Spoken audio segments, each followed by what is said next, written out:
public domain before you know it. So now, allow me to introduce our first presenter, Dr. Jennifer Hunt. So Dr. Hunt is a lecturer in security studies at Macquarie University, specialising in the national security of critical systems. Recently, she worked with WHO on combating COVID-19 disinformation, examining the national security ramifications of COVID-19 conspiracy theories. You may recognise Dr. Hunt from her many appearances on ABC, BBC, SBS and the History Channel. And if you find that Dr. Hunt brilliantly parries your questions, just know it might be because she captained the UNC sabre fencing team. Dr. Hunt, we're thrilled to host you in the Data Discovery Seminar Series and look forward to hearing your views on one of the most rapidly accelerating threats to stable democratic government, coordinated cyber-enabled disinformation campaigns. Thank you, Dr. Hunt. Thank you so much for that lovely introduction and for correctly utilizing the word parry and repost. I love it already. So I am honored to be part of this seminar, and I'm going to come at this from a security studies perspective, but Marian-Andrei is going to back me up with the technical side so we can direct questions accordingly. I'm going to be talking about the evolution of cyber attacks and how disinformation fits. I'm originally from an IT background, and I find that the transition is really helpful for us conceptualizing the security perspectives that some of these disinformation campaigns and conspiracy theories hold for democratic societies. When we think of cyber attacks, we probably think of these sorts of traditional cyber attacks.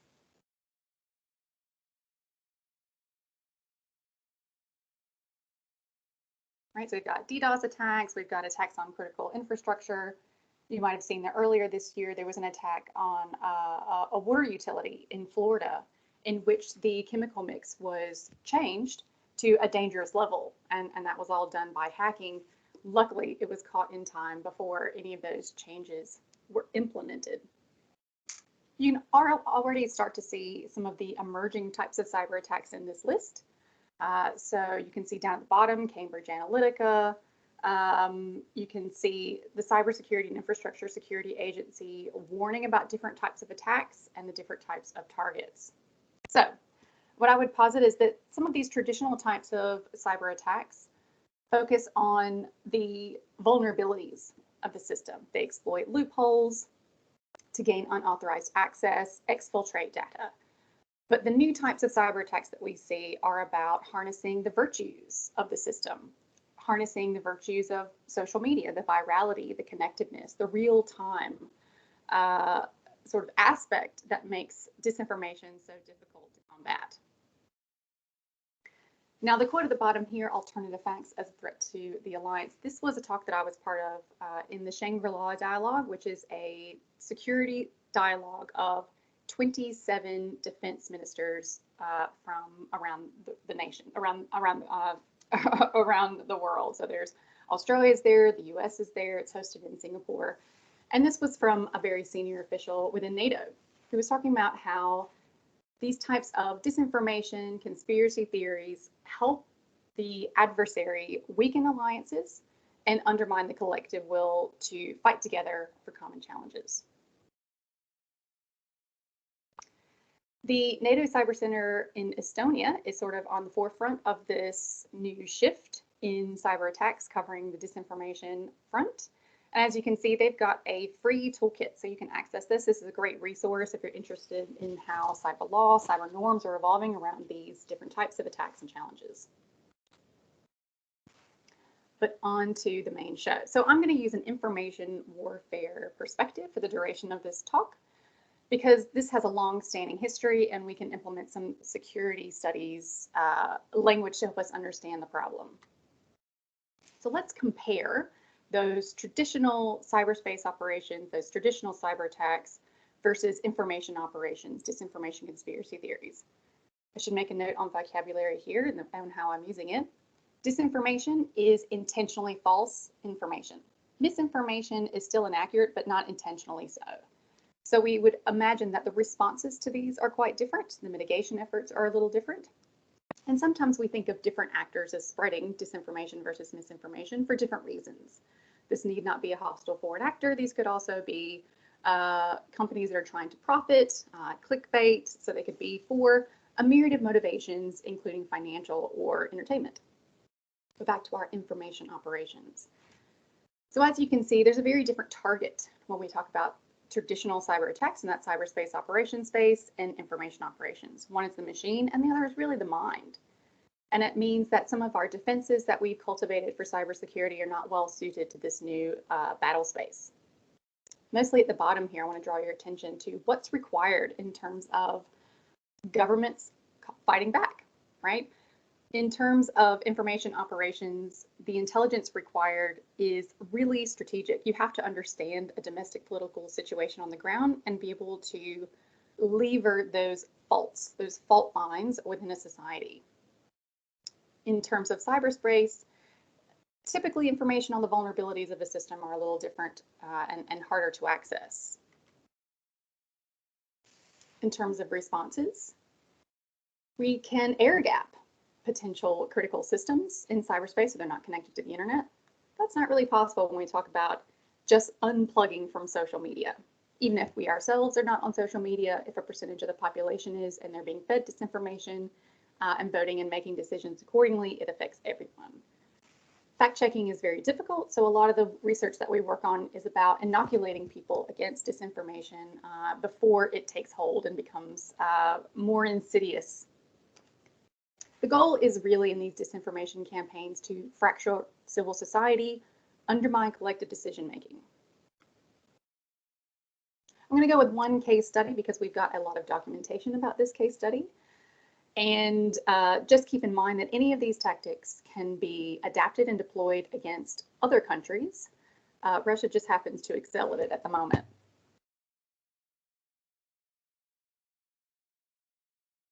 So we'll start with this quote from the former Vice President of the United States, Dick Cheney, who likened Russian interference in the 2016 election as akin to an act of war. And when we think about why a hostile power would bother with disinformation campaigns and information operations in general, first, it's pretty cheap and easy these days to access foreign audiences. It can help them overcome weaknesses and other tools of statecraft. Russia, for instance, has a pretty small economy. Former Senator John McCain called them a gas station masquerading as a country. More than 50% of their revenues come from oil and gas.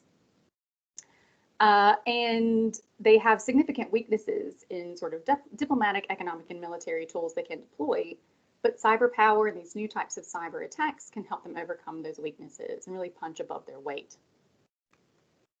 So what did this disinformation campaign look like within the United States? Using the 2016 US election as an example. Well, there have been 10 open Senate hearings in the United States. These were chaired by the Republicans. They were in charge of the Senate at that time. And they included, here's one example, a cyber and homeland security expert. These active measures that he talks about are about eroding trust in government and institutions, eroding trust in citizens between each other, between social groups, and really blurring the lines between fact and fiction so that people can't tell the difference. This is a pretty old technique. Here is a defector of the Soviet Union in 1984, talking about them in terms of ideological subversion active measures. So here they are, and you can see pretty clearly where disinformation campaigns might fit. One of the most common disinformation narratives in Russian efforts was about voter fraud. This was the #1 narrative that was pushed. We know this through investigations through the Senate, and we know this through investigations in the Mueller report, which indicted 19 Russian intelligence officers and former members of the Trump campaign. You yourself can access these Senate reports. They are free and available to the public. If you want to drill down, it goes into tactics utilized, both in the traditional cyber attacks as well as the information operations space. And there's the full list there. As you can tell, it really covers a lot of ground, and it wasn't limited to just the US election. About halfway down, you can see similar efforts in European elections, and then foreign influence operations in general using specifically social media platforms. And that's where we get an intersection between our security personnel here. This is the Director of National Intelligence, CIA, National Security Agency, and FBI, eventually giving way in round 10 to our social media company representatives from Facebook and Twitter. What do these campaigns look like? Some of them involved impersonating Americans and seeding the discourse with fake information that way. Others spoofed actual Republican state parties. The example here in Tennessee GOP actually had more followers on their Twitter handle than the actual Tennessee GOP. That's the Republican Party handle.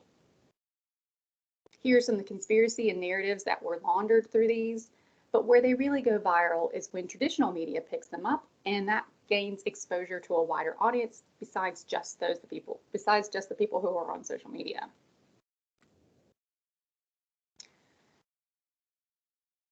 So Business Insider covered a few of these reports, which again go into more detail about the motivations. In terms of the Mueller report, it uses financial tracking to demonstrate links between these operations and the Kremlin directly. So if we're putting on our hostile foreign actor hat, how do we infiltrate a country? How do we tease out those divisive narratives that will be most effective for our goals? You have to know a lot about that environment, that polity. So knowing those divisions can help them exploit it, but also recognizing those can help us heal some of those fractures and strengthen democracy as a form of defense. In terms of the United States, here are the fruitful divisions that one could exploit if you wanted to pit groups against each other. And what we saw from these campaigns was separate Facebook groups that are both pro and anti an issue. For instance, the bottom anti and pro gun control groups, but advocating violence in the real world, where they would set up protests that would happen in a geographic location, both for the same time and date and place for the pro and anti groups, hoping that violence will break out. Some of these techniques are a little older than we probably assumed. This is a study that was published in 2018 using Twitter data that went back as far as 2014, talking about how Russian trolls and bots were used to amplify confusion about vaccinations. And again, that's just about weakening the adversary. If they're too busy fighting amongst themselves or ill, this weakens their ability to project influence and power beyond their border. I'm going to let Marian-Andrei pick up some of the themes that we continue from here on out, but just to wrap up this session, how do we measure how effective these disinformation campaigns are? It's always difficult because, again, you have to know a lot about the polity and about subtle changes that happen, but we have public opinion as one particular and powerful indicator for looking at tracked changes over time.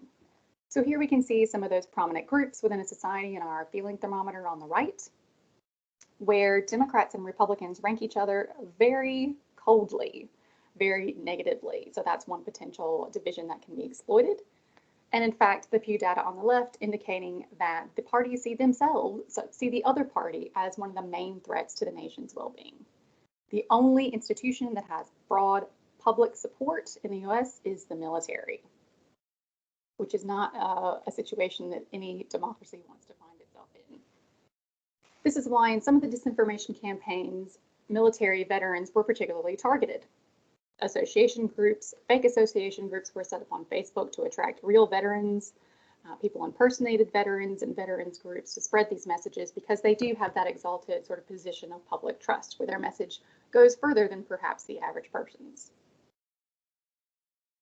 As you can see on the right, some of the tactics they used are overlapping between other disinformation campaigns, identity theft, fake accounts, and then the types of divisions that they sow around religion, around natives versus foreigners, and creating incendiary posts about all the Democratic politicians and contenders. We can see some of these disinformation campaigns being laundered through traditional media, as I mentioned, which is when it really gets dangerous because that puts a public familiar face and gives credence to these ideas. So you can see Fox News on the left is a frequent offender of this, attacking multiculturalism. One of the key tenets of the United States is that you're an American not because you're an American because you adhere to the ideas of America, right? I put up that picture of Jeanine Pirro on the left there because she's specifically attacking a representative based on their religion. And also in the banner behind her, you'll see that she's actually in Sydney for one of these talks. She's at a Conservative Political Action Committee in Sydney that was headlined by former Prime Minister Tony Abbott. So these ideas do have legs, and they affect us here in Australia as well. Up to the highest offices, even. So this is the former National Security Advisor in the Trump administration, he's now a felon, who is spooking one of these conspiracy theories, exploiting these religious tensions. There's a full list of conspiracy theories. Mike Felon is quite famous for this at the bottom. And finally, I'll end it here in that conspiracy theories work hand in hand with active measures, and that they degrade authoritative sources of information. They create enemies out of fellow citizens, and they constitute potentially a domestic terror threat, as the FBI identified in 2019, because they advocate violence. And we saw that in the insurrection at the Capitol building, where the voter fraud narrative was transformed into a more insidious rigged election, stop the steal initiative that actually tried to stop the peaceful transfer of power, breaking a 244-year streak in the United States of peaceful transfers of power, that being one of the key tenets of democracy. So I'm going to leave it there. So there's plenty of time for Marian-Andrei and plenty of time for questions, but I'm happy to pick up any of these threads in the Q&A. So feel free to make a note, and I'll see you after the next presentation. Thank you so much, Jennifer. So an excellent, if sobering, presentation. There will be questions for both yourself and Marian-Andrei at the end of the session. So everyone listening in, please do pay keen attention and start collecting up interesting questions for us to fire in their direction. But now let me hand over to Dr. Rizoiu. He's a lecturer in computer science at the University of Technology Sydney's Data Science Institute, a group I'm very happy to be part of as well. And I know Andre personally, and he is a very passionate presenter and very knowledgeable person in this space. So I'm very much looking forward to this presentation. Andre leads the Behavioural Data Science group, which studies human attention dynamics in the online environment and the emergence of influence and opinion polarisation. His research has made several key contributions to real-time tracking and countering disinformation campaigns and online popularity prediction. So I fully expect this will go viral as a result. As with Dr. Hunt, you may recognise Dr. Rizoiu's name from his frequent appearances in high-profile media, including Bloomberg Business Week, Nature Index, BBC, and the World Economic Forum. So we're very lucky to have him here today, and we'll hear in this presentation a more technical slant on what it is to track and counter disinformation campaigns. So thank you very much, Andre. Thank you, Adam, for this great introduction.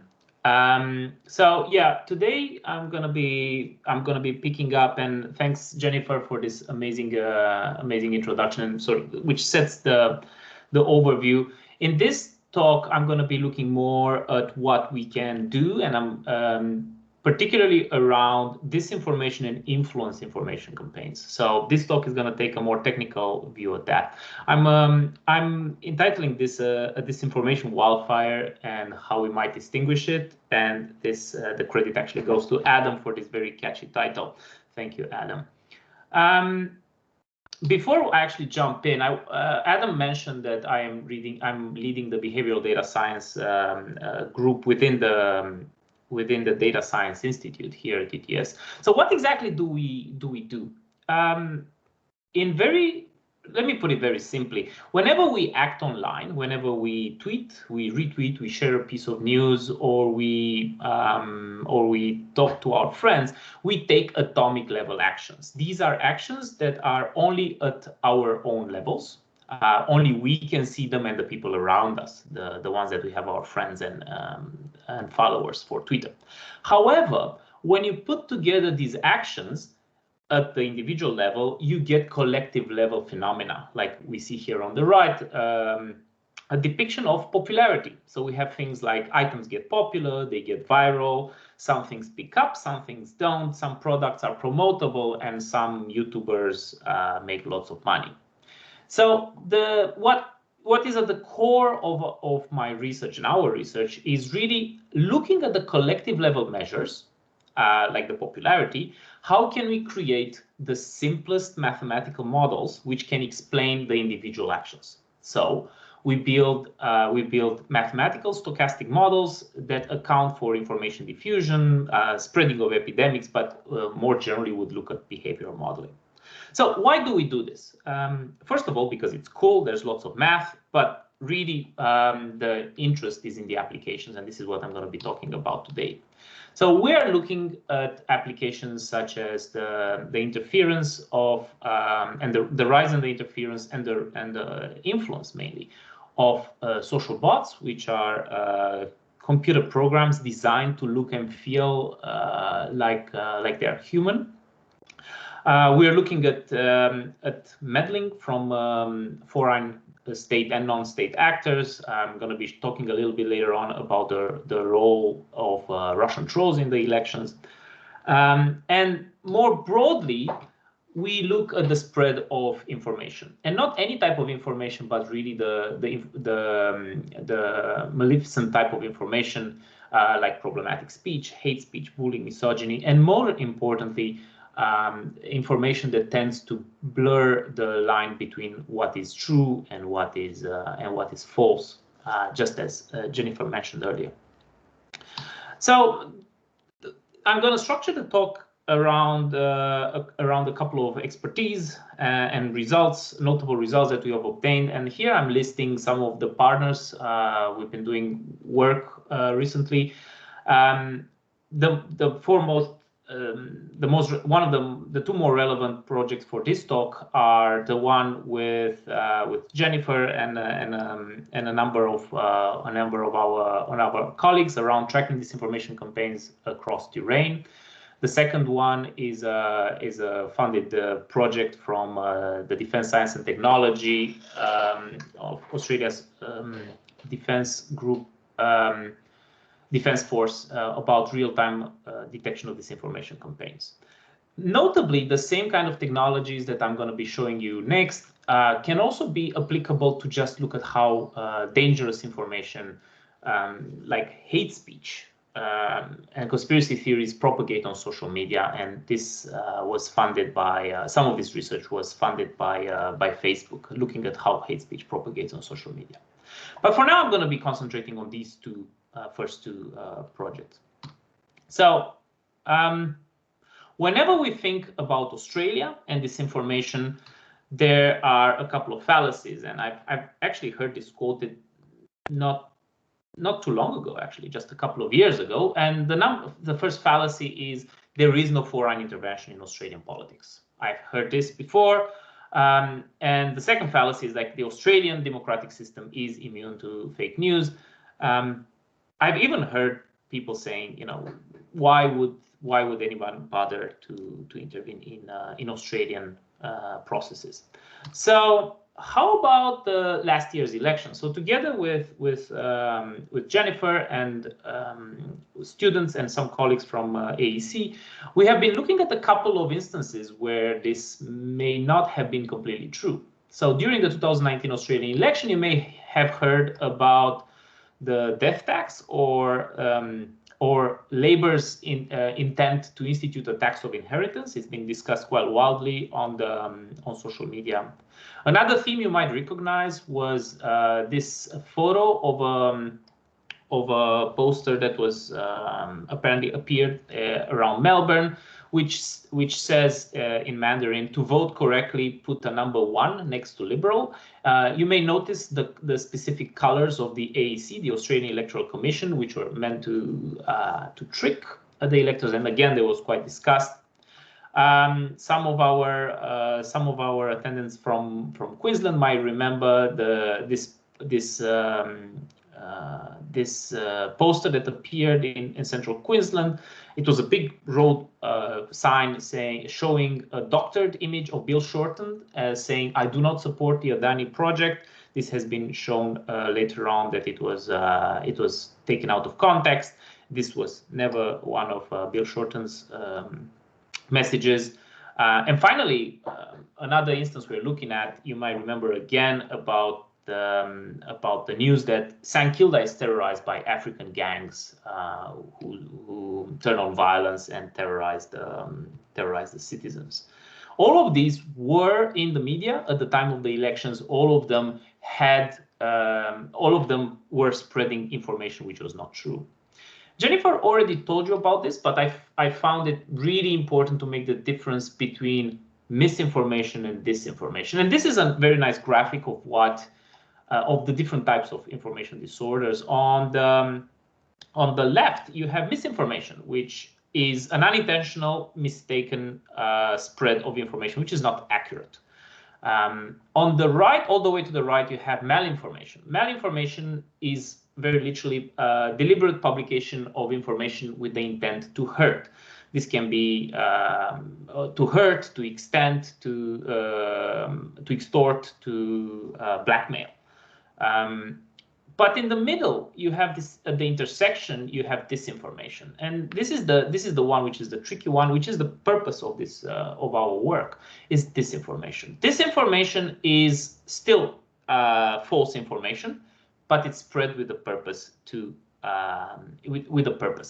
with an intention, which is usually not visible.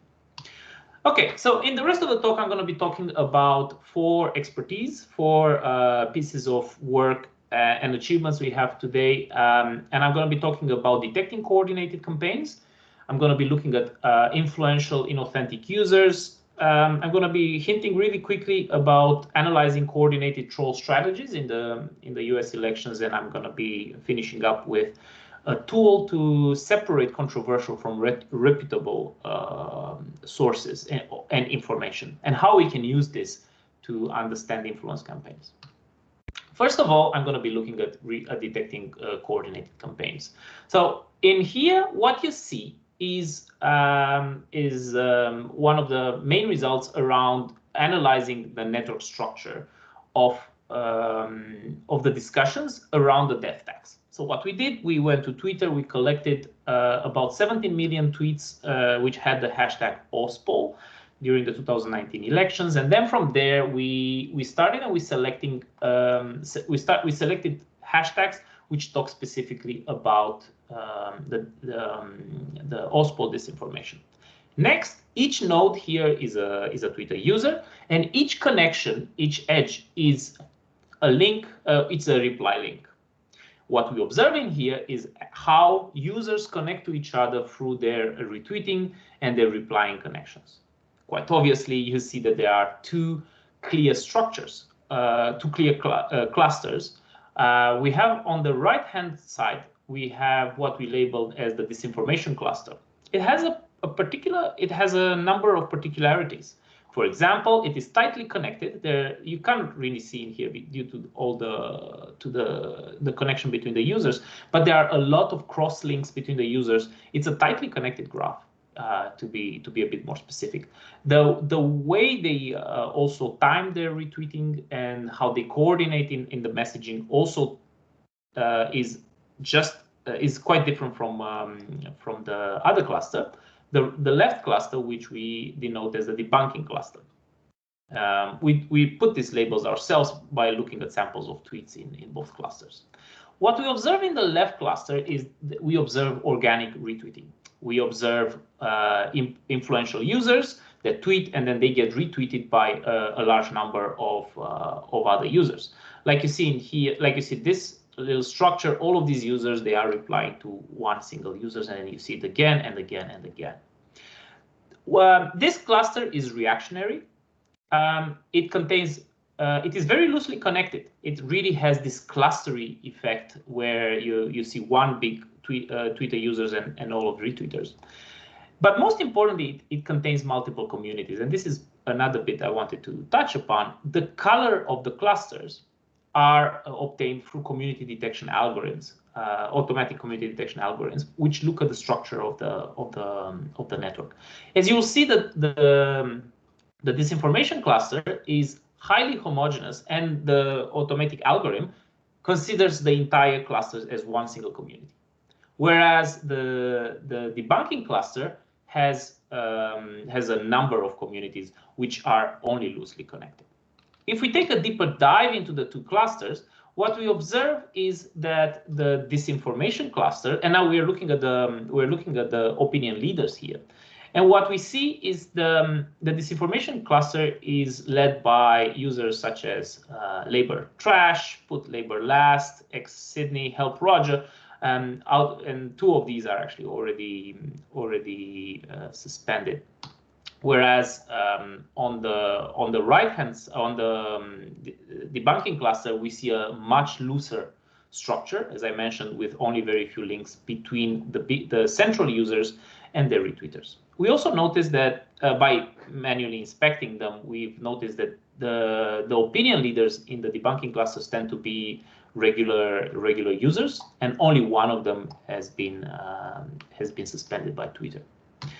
When we look at the narratives of the clusters, even more things emerge. I'm showing you here a word cloud of tokens from the misinformation cluster. So what you will be observing is, first of all, references to things like valuables, valuable item, gold teeth. These would be even Nazi references. You will see a lot of references to spiteful phrases, things like lose parents, worth dead, truly screwed. And what is even more interesting is a continuous usage of confirmative language. Basically, experts verified. Like we see here, two examples of such tweets. Tax experts have verified that Bill Shorten did something. Obviously, those experts are never named and never referenced.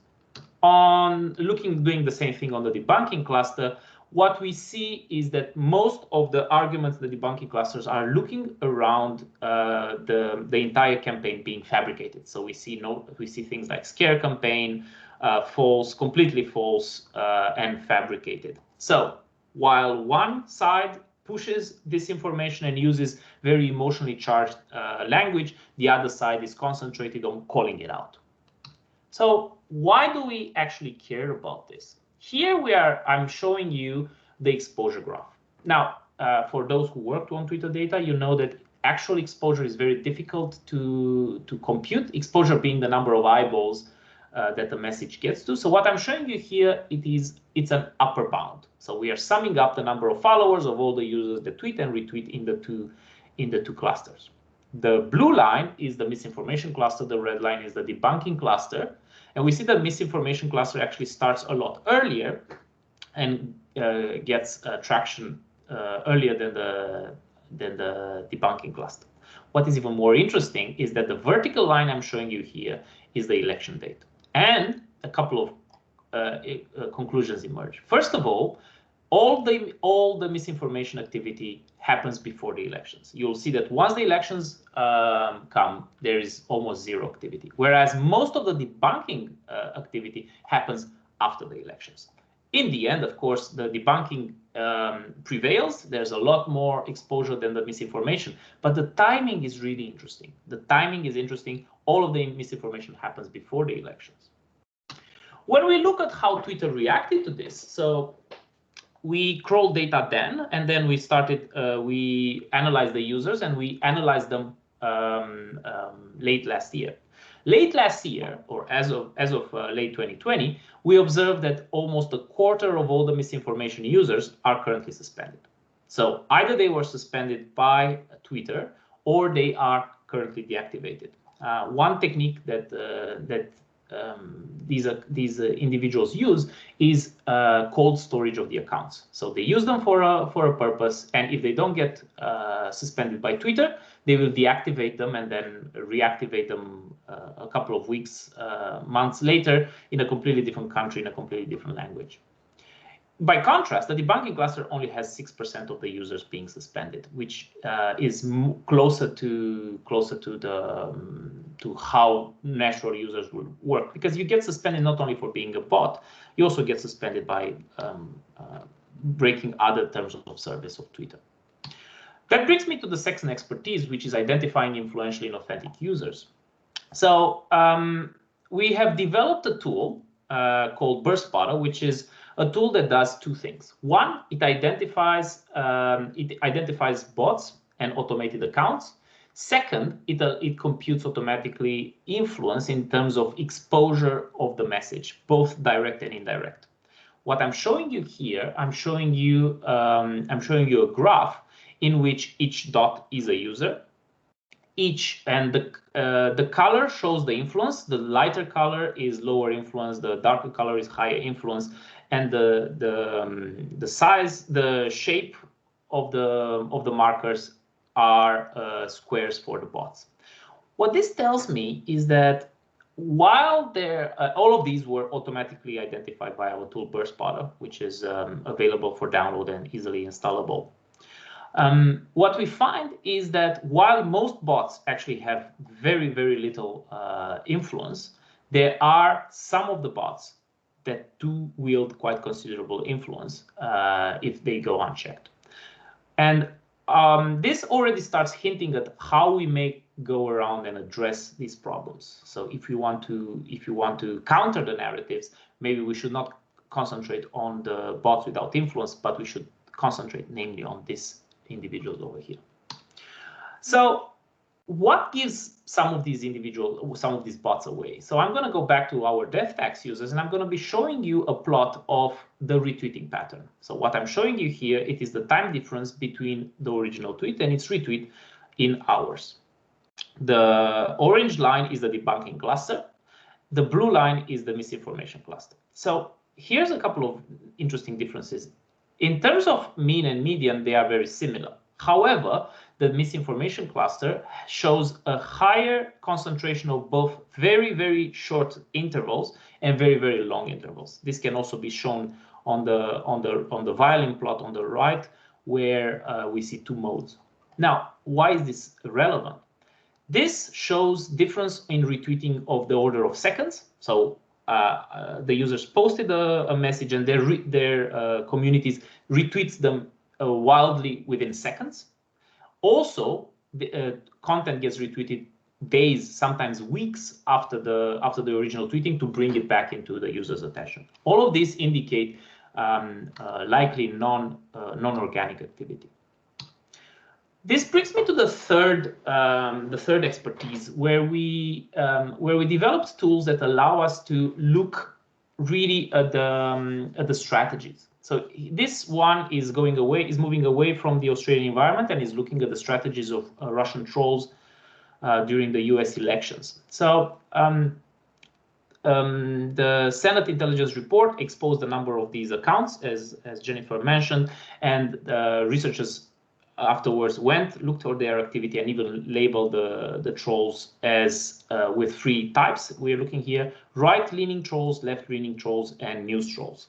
These are having right, left, and center, but and news, but in fact they were all working together. And we developed tools, namely semantic edit distance, where we can visualize their strategies. So let me show you a couple of our findings.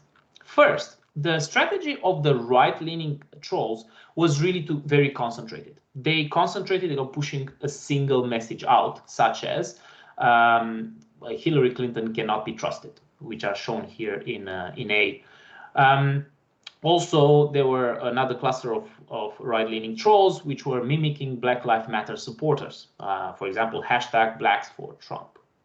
When you look at the news trolls tweeted mainly about news around civil unrest, violence, with the idea to seed discomfort within the population, and also covering federal and international policy.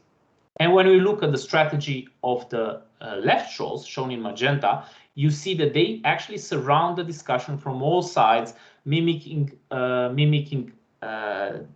dissent while actually supporting the messaging of the other types of trolls. We can all uncover all of this by building editing distance on their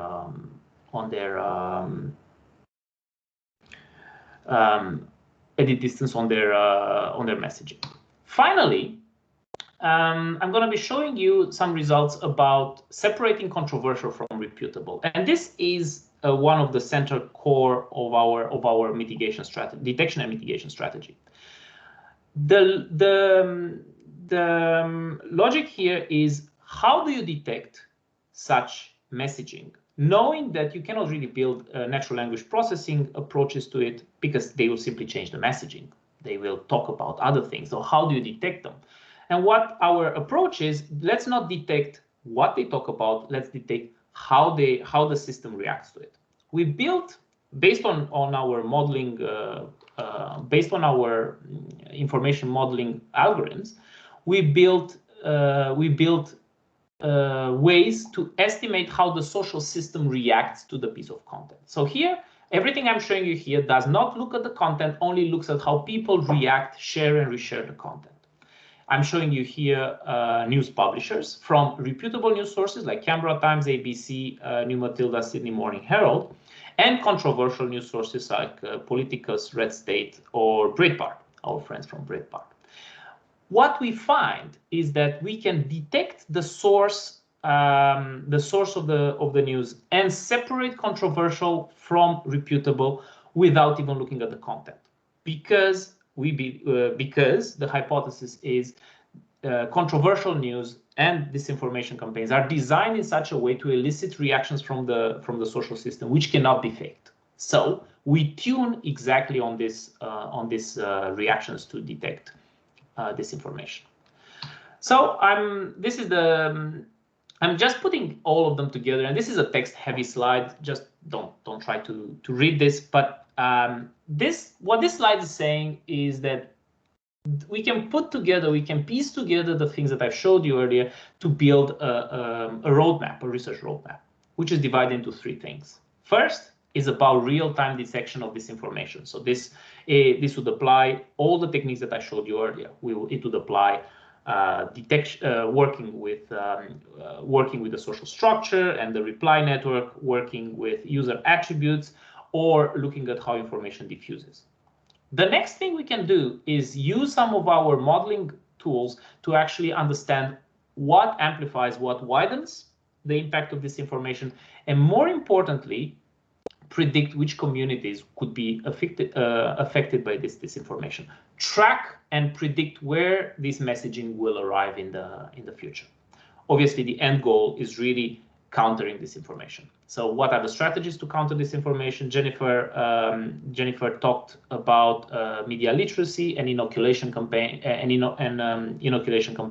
It is all about targeted messaging.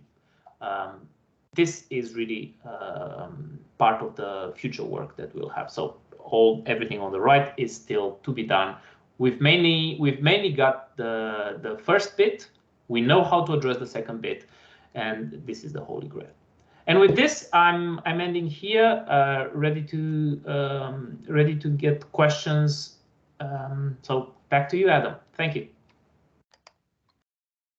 Thank you, Andre. And that was another fantastic presentation, in my opinion. So 2 excellent presentations from 2 excellent speakers, and as luck would have it, 2 excellent questions in our chat window here. So let me start off with what I think is a really interesting question from Lincoln Parker.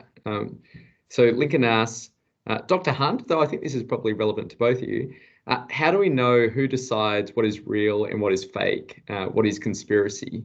For instance, any discussion on the possibility of COVID emanating from a lab leak was previously censored on social media platforms. However, now discussions from many quarters are looking at the lab leak as a likely cause of COVID. Okay, I'll start us off. That's a great question, and one that is continuously evolving. But this is a question about defending democracy, so I'm going to start from that standpoint.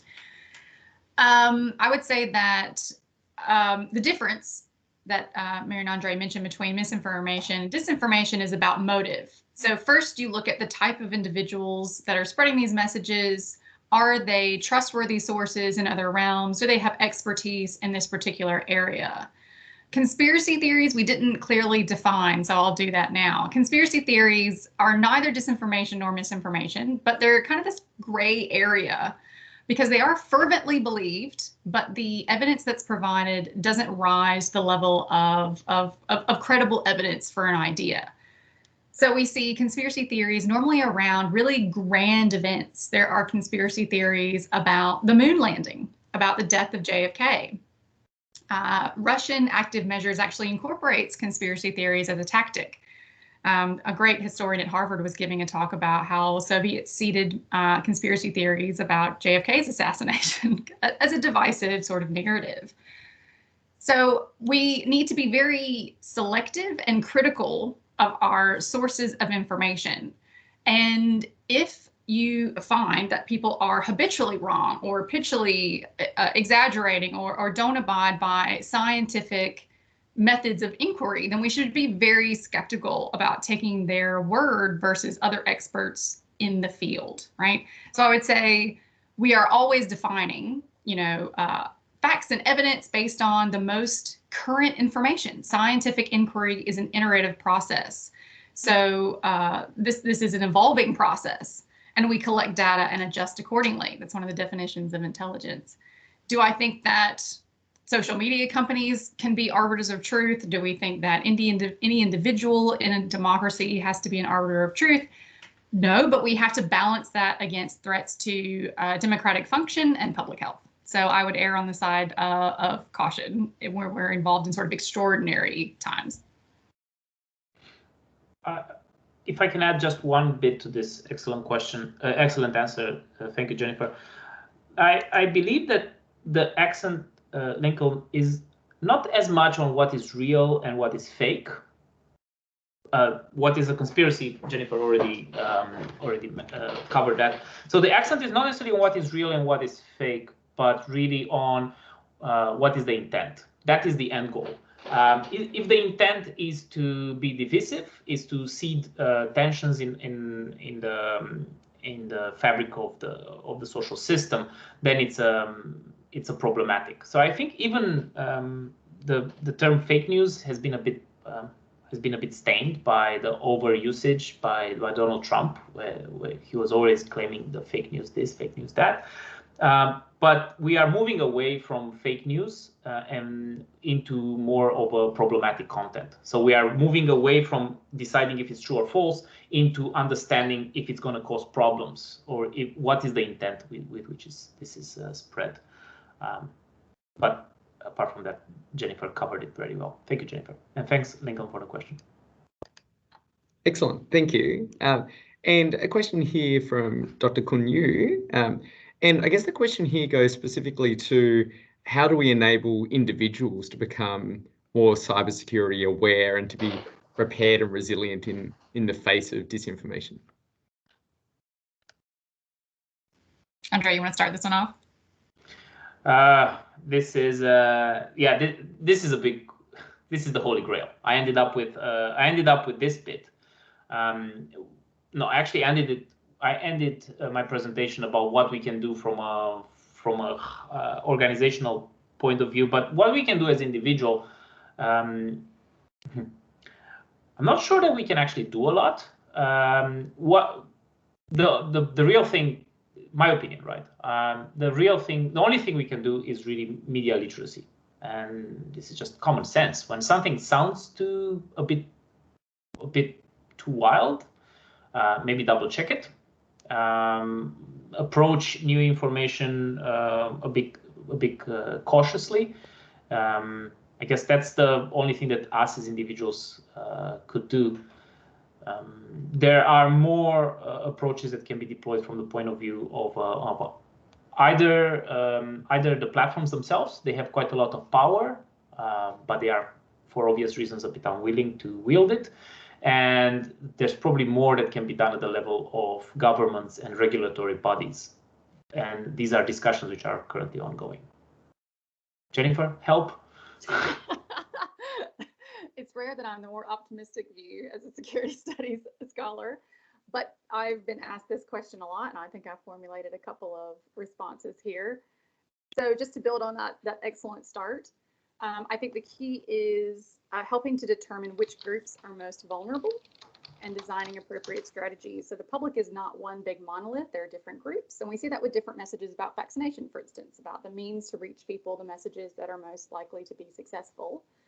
And when it comes to sort of disinformation, misinformation, we know that the one group that spreads the disproportionate amount of these messages are the over 65 crowd. This has been backed up by multiple studies in the United States starting in 2017, 2018, 2019, replicated across Twitter and Facebook. So traditional remedies of education about media literacy aren't liable to reach that particular cohort. But I've seen some innovative strategies where teachers are constructing classroom assignments about media literacy for their students who might be 9, 10, 11. But as part of the assessment, they complete the task with a parent, grandparent, aunt, or uncle. That way, some of that skill building is diffusing into the wider population through educational processes. The other thing we can do as individuals is be very careful in some of the language that we use.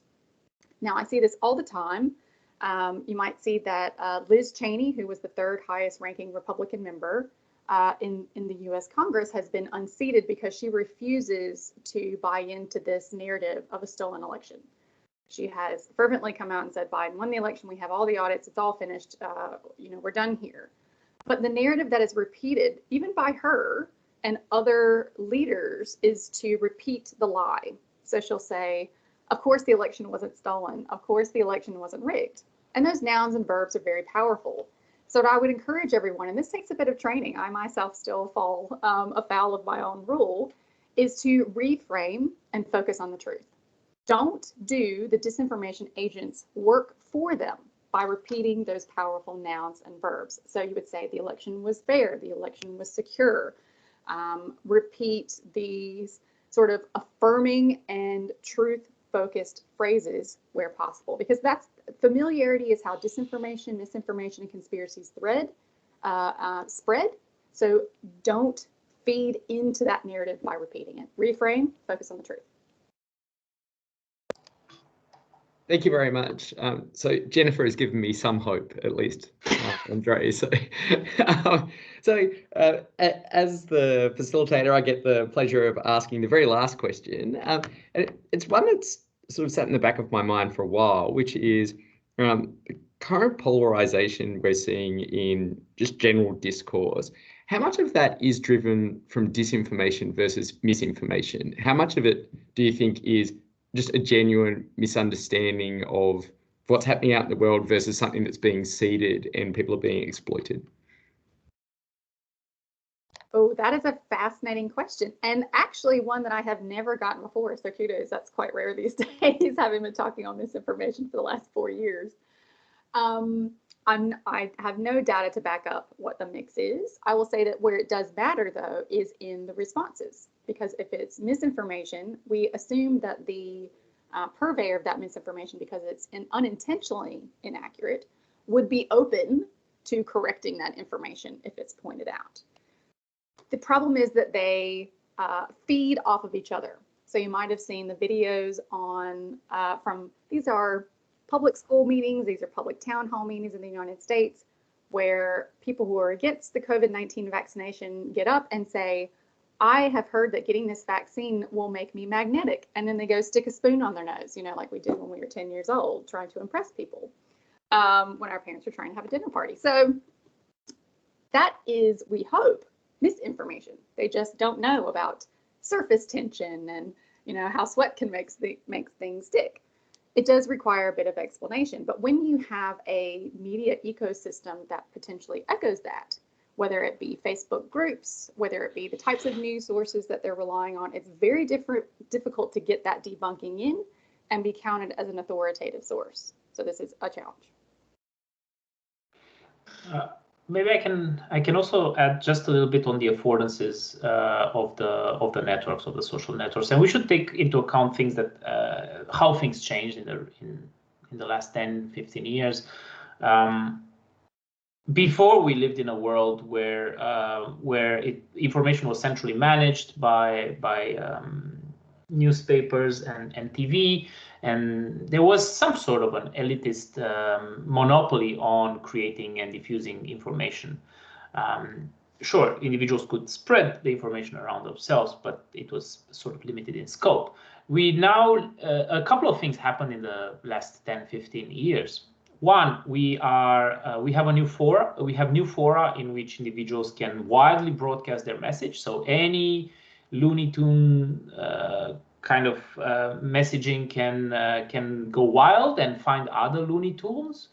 when another category that is heavily involved in this is, the middle-aged white males living in the basement with their family in the US. And when you don't get out of the house much, you don't meet other people, but in the online, you can meet everywhere. You can meet people as weird as you, regardless of how weird you are. So it allows them to congregate, it allows them to discuss, and on the same time, it had a very bad effect on the actual media, on the traditional media. So we know that media has been very hard hit by, mainly by their financing models, where a lot of revenue went away.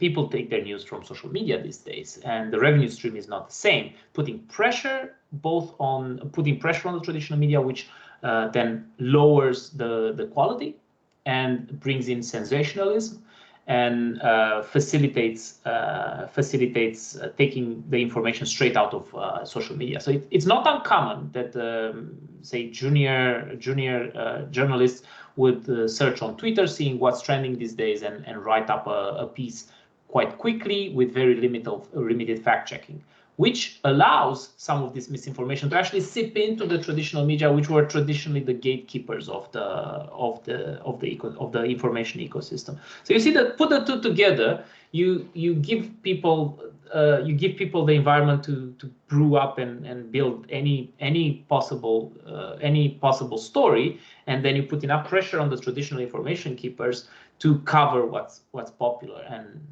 here you go, 2021. Again, I'm the pessimist, so yeah, Jennifer is always the optimist, I'm the pessimist. So maybe we should let Jennifer speak before we end the seminar again, so that we don't end on a bad note. But we're also over time, so I'll shut up now. I think that's a great idea. So Jennifer, one last point of positivity before we wrap up. So looking out to the future, we've solved disinformation as a problem. What do you think was the key turning point for us? Oh gosh, it's almost a future that I can't imagine at the moment. I'm so stuck into the current problem. Optimism. It would be like saying, okay, we're in the future and we've solved climate change. That was my follow-up question. It's a bit hard to fathom at the moment. I would just say this is a crucial phenomenon that reaches across other global challenges. When we talk about fighting COVID-19, when we talk about climate change, all of this is impacted by disinformation campaigns that undermine collective action. So this spreads across all of those. I imagine that once we get a hold of disinformation, we will actually be able to work together much more productively within society and across societies to fight some of these broader challenges. Excellent. Thank you. I think that was sufficiently upbeat. So thank you very much. Thank you everyone that attended. We had a great turnout here. For people that weren't able to attend, if you've got friends, family, colleagues that would be interested in this topic, stay tuned. This recording will be available on the UTS Data Science Institute website. If you do a search for UTS Data Science Institute, you'll find us. Otherwise, I'm sure Marian-Andrei and Jennifer would be thrilled to hear from you. So thank you very much, everyone. I really appreciate our great presentations, and I'll see you in around a month for our next in the Data Discovery Seminar Series. Thank you so much. Thank you for having us.